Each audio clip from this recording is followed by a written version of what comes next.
Добрый день, сябры, вітаю вас. Сапраўды тое, во што мы верым. Слово Божие кажа аб тым, што чалавек быў створаны Богам. Ён хадзіў у славе Божай. Але ўсе саграшылі і пазбаўлены славы Божай. І напісана, для таго прыйшоў Ісус Христос, каб забраць нашыя грахі, каб вярнуць славу Божую ў нашае жыццё. Паглядзіце, перш за ўсё, Бог стварыў першых людзей і памясціў іх у Эдем. Гэта быў рай. Гэта ёсць воля Бога для людзей, каб яны былі ў раю. Другі прыклад, паглядзіце, калі Бог рукамі Маісея выводзіў шматтысячны народ гебрэйскі з рабства егіпецкага. Яны там былі нявольнікамі. І жаданне Бога было адно, каб вывесці свой народ з гэтага рабства, каб яны былі нявольнікамі, не нявольнікамі, каб яны былі вольнымі людзьмі. І куды Бог вёў людзей праз Маісея? У Ханаан, у абяцаную зямлю. Зямлю, дзе цячэ малако і мёд. Гэта жаданне Божае. Прывесці чалавека ў лепшую зямлю, там, дзе малако і мёд. Каб не было рабства, каб не было нявольніцтва. І паглядзіце трэці прыклад. Ісус Христос. Ісус Христос прыйшоў прынесці жыццё. І жыццё, шмат жыцця. Жыццё, каб не было у нас ніякага недахопа. Каб было шмат усяго. Ён прынёс прабачэнне грахоў, аздараўленне, дабраславенства, усё лепшае. Таму Бог не змяняецца. Слово Божие кажа, Ісус Христос учора, сёння і вавекі той самы. Паглядзіце, рай у Эдеме, Адам з Евай, у часы Маісея таксама Ханаан, у часы Ісуса Христа гэта жыццё і жыццё, шмат жыцця, жыццё в изобилии. Гэта воля Божия для чалавека. Гэта тое, во што мы верым, што Ісус прынёс даць нам лепшае жыццё.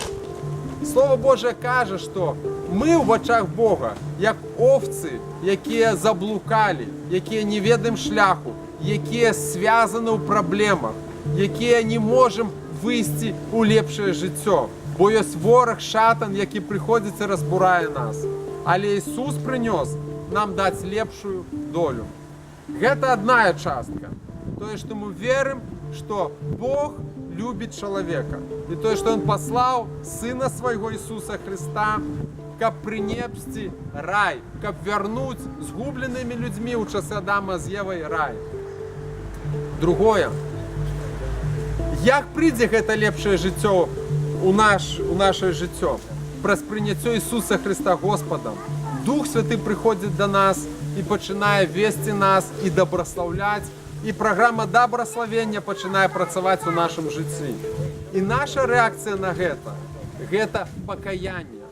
Мы рэагуем на Евангелие нашим пакаяннем, удзячнасць Богу, якая выражаная праз тое, што мы прымаем рашэнне з аднаго боку заставіць усе грахі і жыць чыста, з другого боку, калі мы верым Слову Божаму, якое кажа, што усякі, хто абвесціў Ісуса Христа Господам свайго жыцця, атрымоўвае збаўленне, атрымоўвае Духа Святога. І Христос пасяляецца ў нас.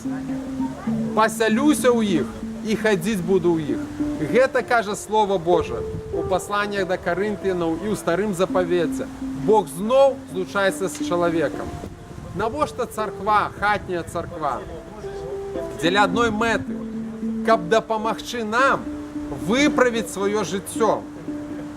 Мы, як ёсць такія арганізацыя, называецца ананімныя алкаголікі, і там збіраюцца людзі, залежныя ад алкаголю, каб дапамагчы адзін другому выправіцца ад гэтай залежнасці.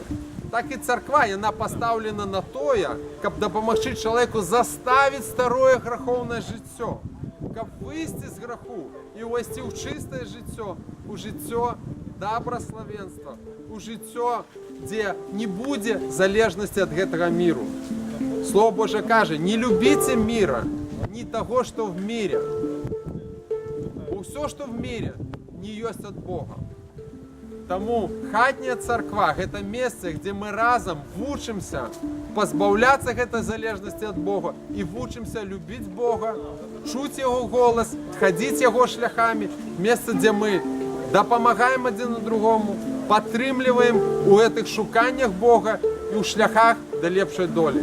Хай Господ усіх вас добраславіць. Мы любім вас, добраславляем, абдымаем з Богом.